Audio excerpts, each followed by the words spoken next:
Hello and welcome to Asking for a Trend. I'm Josh Lipton, and for the next half hour, we are breaking down the trends of today that'll move stocks tomorrow. There's a lot to keep track of, so we're focusing on what you need to know to get ahead of the curve. Here are some of the trends we're going to be diving into. What a difference a day makes. Stocks and crypto rebounding after a sharp sell-off to start the month of December. And the clock is ticking toward the Fed's December meeting. We've got the top takeaways from the trading day. Plus, we're watching what's moving in after-hours trading. It's a busy day for earnings, and we have the trending tickers you need to watch. And the first weekend of holiday shopping is in the books. We've got the report card and a look at whether we will still see strength in the consumer heading into the new year. Well, price-conscious consumers took advantage of deals this Thanksgiving weekend, leading a record of nearly 203 million shoppers during that 5-day stretch. That is up from 197 million shoppers last year, all according to the National Retail Federation. And joining me now to discuss is Mark Mathews, the chief economist and executive director of research at the NRF. Mark, it is good to see you. So, maybe, Mark, start right there on that stat, because it's interesting that we see a record, nearly 203 million consumers shopping over the 5-day holiday weekend. That beats the number last year. It was higher than estimates, you point out. I guess start there, Mark. What do you think is explaining that trend? Is that, to you, is that a sign of solid underlying demand, Mark? Is that my neighbors taking advantage of bigger discounts? What is going on here? Yeah, first of all, thank you so much for having me, Josh. Great to join you. I think what we're really seeing is a consumer that throughout the course of most of this year has been highly promotional. They've been attracted to sales. We expected to see that for Black Friday and for the Thanksgiving weekend. We just didn't expect to see it quite as big as it was. Really strong weekend, as you said, 203 million shoppers, the most we've ever seen. And interestingly enough, they weren't just shopping; they were spending. So we saw good, strong spending, and that's real positive for retailers. Another stat that stood out to me, Mark, 54% of shoppers took advantage of early holiday sales and promotions. And I guess I wonder, is that front-loading, Mark, that you think might possibly impact December? Yeah, it's a great question, because we've seen front loading both by retailers and by consumers across the course of the year. And again, a lot of that is about sales and opportunities, right? When consumers are concerned about future higher prices, they tend to bring those purchases forward. So, I think it's, a pretty positive sign that we're seeing. I think consumers understand that there's an opportunity not just to buy the holiday items, but to buy lots of other things. We actually saw a little bit of a reduction in terms of people buying gifts, but more and more people buying lots of different things to take advantage of the good deals that they're seeing.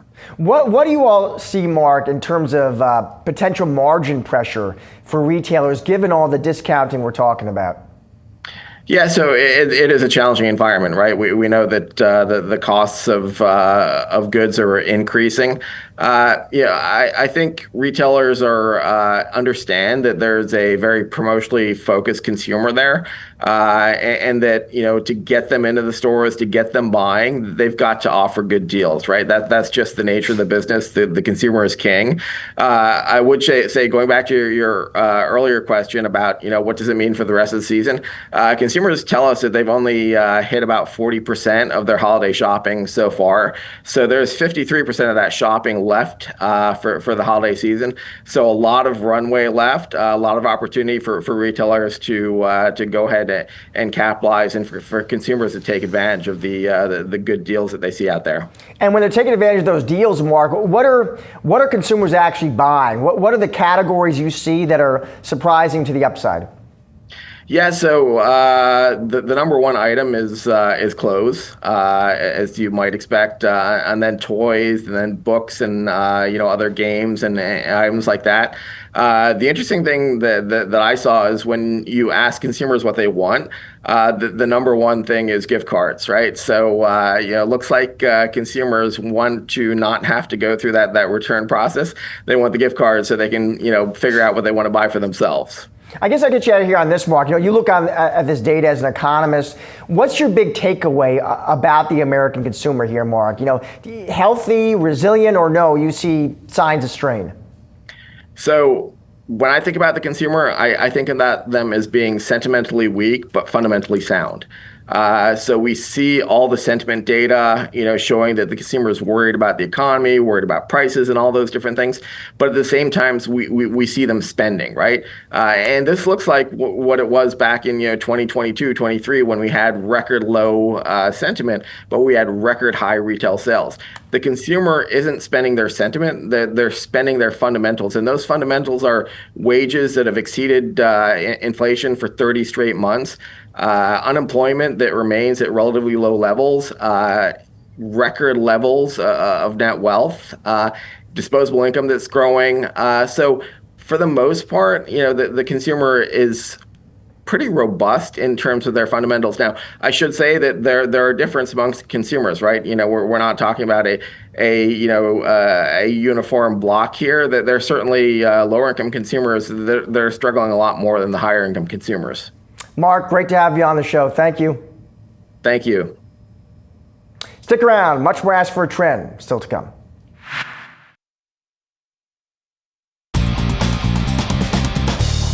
U.S. stocks rise, closing higher as Bitcoin rockets back above 90,000. Yahoo Finance's Jared Blickery join me now with the trading day takeaways. Jared. Thank you. Let's focus on Apple first. And this is volatility here, or the dollar. We'll get to that in a second. But we're going to talk about Apple's 6 straight records. In fact, it's been up 7 days straight. 6 of those, the last ones, were record closes. So let's take a look. I'm going to show our NASDAQ 100 heat map. Let's do that. And we can see over the last 10 days, it's been up roughly 7%. And this is kind of a comeback story for Apple. Here's the last 10 days, and I will show you also the year to date, which really shows you how it was kind of lagging the rest of the market for a long time. But there you go, that's 7% in 10 days. Here is the year to date. And you can see after the April 8th low that so many markets rocketed up after, well, they just went sideways for 2 months. And so that was Apple's story until very recently. Fortunately, it's come alive. And it's not just sector rotation that is the lifeblood of bull markets, it's individual stock rotation. And as NVIDIA here is up another 86 basis points, that's nice to see.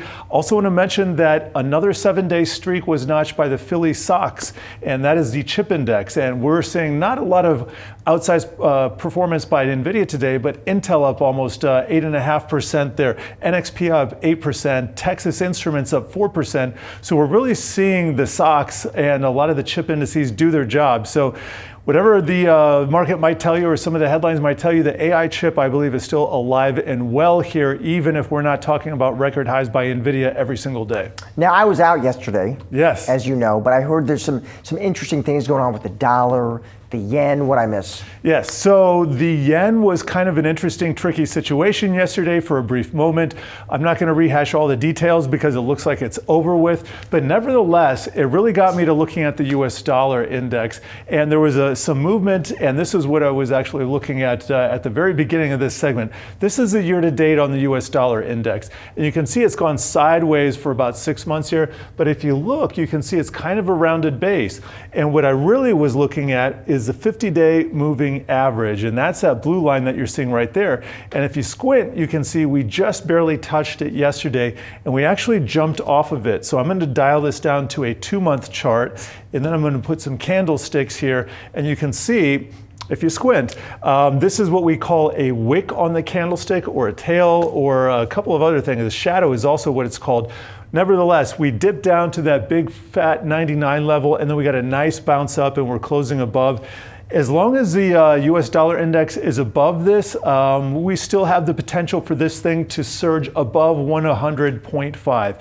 And the reason that's big is because Wall Street is very much positioned short. There's a lot of bearish sentiment against the dollar, and I think that would squeeze not only commodities, not only crypto, but maybe stocks as well. So what I'm watching for is the dollar index around this 50-day moving average to the downside. If it cracks it, well, that's probably going to be good for the markets. And then if we race higher and race above above this red line here at 100.5, well, I think that's going to be a problem for the market, and that's not what the market is expecting in December. Because if everything goes well, we should be watching paint dry in a couple of weeks, and that's the way things are supposed to happen here.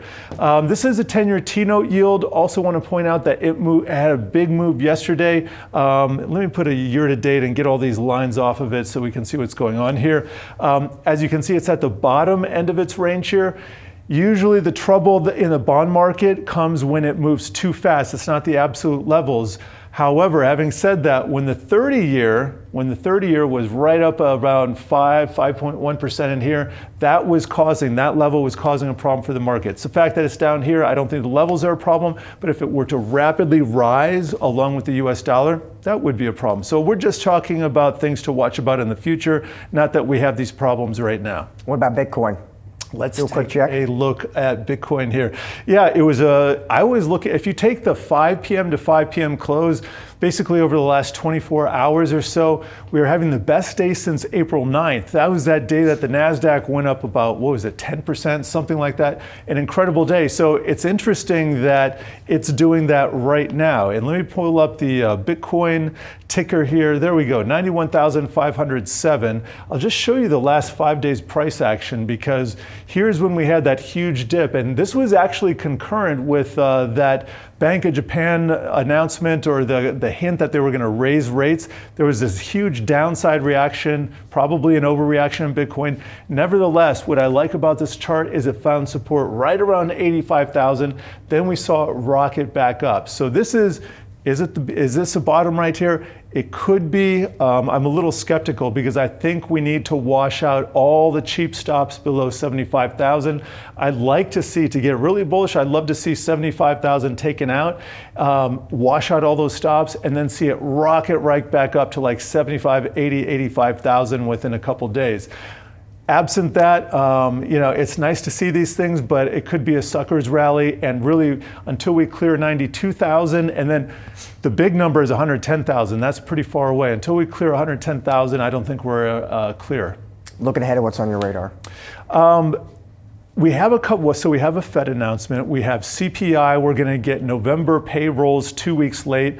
One of the things I was looking at this morning, there's a lot of interesting discussion around the Supreme Court decision on the Trump tariffs. And we don't know when that's going to be. We had arguments on November 5th. So the Supreme Court could make an announcement this month. They could do it next spring. And so that's a pretty wide period of time.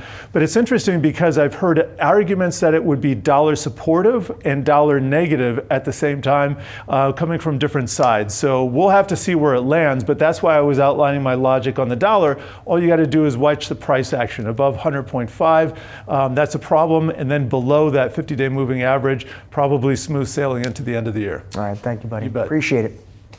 Coming up, stick around. Much more Ashford Trends still to come.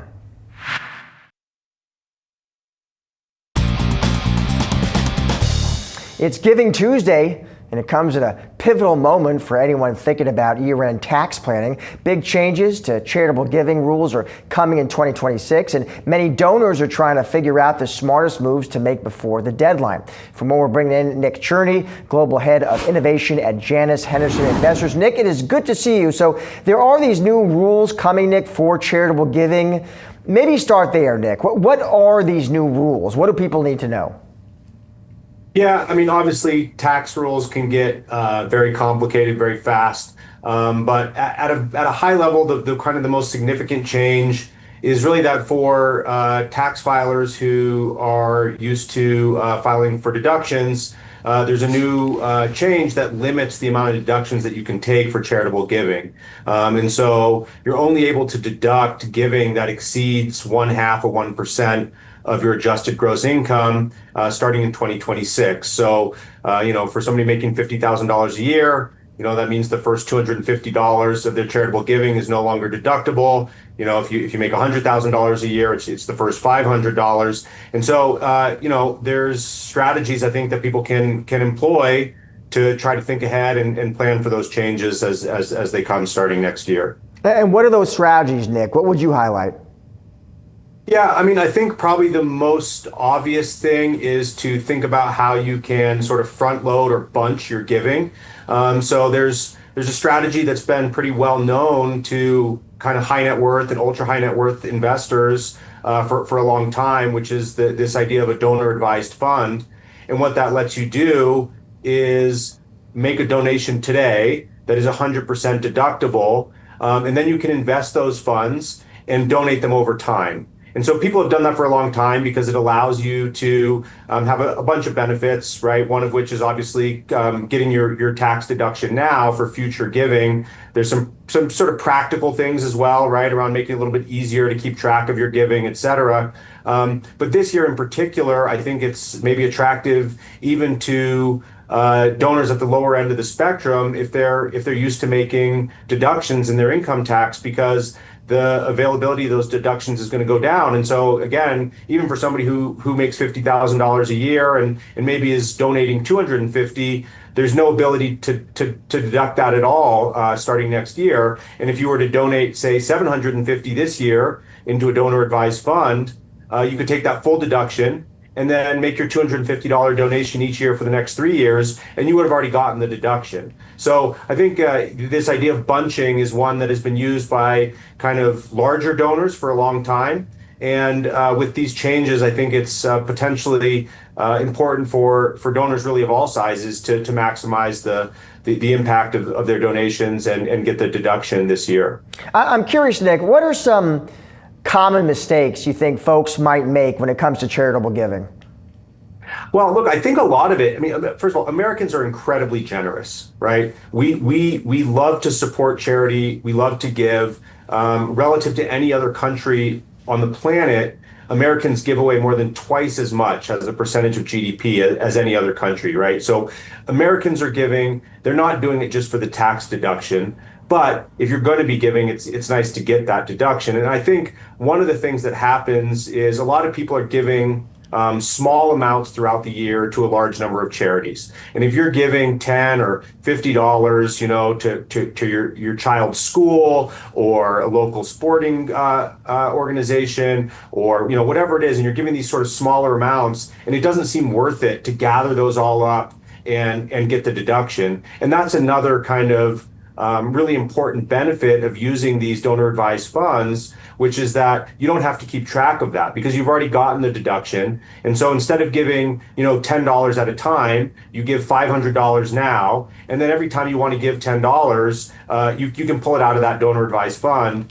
And you're getting the full tax deduction up front. And so I think there are a lot of deductions that just simply don't ever make it onto people's tax filings because it's the paperwork and sort of the hassle. And so that factor is significant, particularly for smaller donations. Finally, Nick, I saw this headline. I feel like I had to ask you about this one. I'm sure you saw this. Michael and Susan Dell pledging about $6 billion today to seed investment accounts for kids. I mean, when you saw that, Nick, I'm just curious, does that reflect any kind of broader trend, do you think, among high net worth donors in terms of how they think about charity?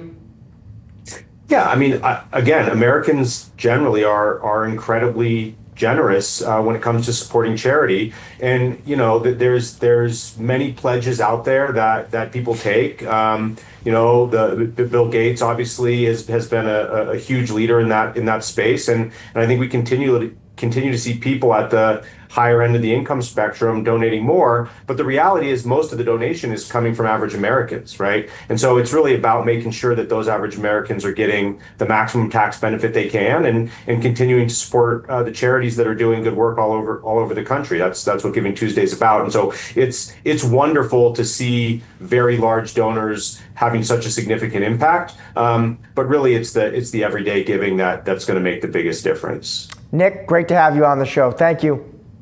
Thank you. Time now for a look at some of today's after-hours movers. Shares of Okta are under pressure here. That's despite strong earnings. The software company posting better than expected results for the third quarter on the top and bottom lines and raised its full-year adjusted EPS guidance. But considering the buzz around AI, there may have been higher hopes around demand for that technology. During the quarter, Okta released a function for customers to build their own AI agents for automating tasks. Meantime, American Eagle shares soaring. That's after the retailer reported better than expected revenue. The record third quarter revenue that was highlighted by Aerie's double-digit comparable sales increase and positive growth in American Eagle. Company raising its fourth quarter operating income outlook and provided better than expected guidance for the full year. The retailer also seeing same-store sales rising between 8 to 9% gains for the fourth quarter.